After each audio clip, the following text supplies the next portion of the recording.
Izao olona maro hitanao fa mezivezy mitona azo izao, na lehibe na kely, na lahy na vavy, na tanora na zokonjokony, dia tsy aiza tsy akory fa eny amin'ny fiangonana FJKM Marasalama Martyr Nosindrafilo. Natomboka ny Alahady fa 7 volana Janoary 7 maraina hateo ataorian'ny fotoam-pivavahana ny firosoana amin'ny dingana fanatsarana ny atom-piangonana raha efa manomboka vita ny velany izay efa nitarina ambolana maro. Mafelombolo niezaka vita satria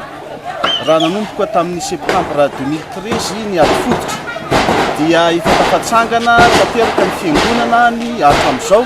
ary vita koa ny tafo milalotra anatin'ny sy velany ary ireo hiezaka rehetrarehetra izay mifandongonana ny kristianina izay malala tanana nanampy ny fiangonana hiditra tanteraka eo amin'ny famitana tanteraka ny fiangonana izao ary arak'izao hita maso izao moa dia asa fandongonana kristianina androany izay natao amaranana ny ezaka nandritran'izay 3 taona izay. Fa aiza zany ity resaka fanatsarana ity amin'izao fotoana. Ny asa mbola ataonay manaraka zany zao dia raha itsika mahita zao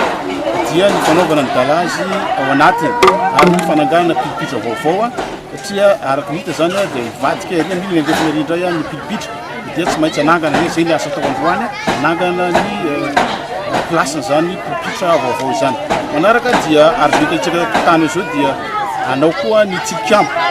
marika hoe mahafiangonana izay ny kristianina. Fisaorana ny rehetra moa no nasetry ny mpitandrina ny fiangonana voalaza ary anentanany sy anaovany antsoavo ho an'ny zanaka pelezana mielipatra na amin'ny fanatanterahana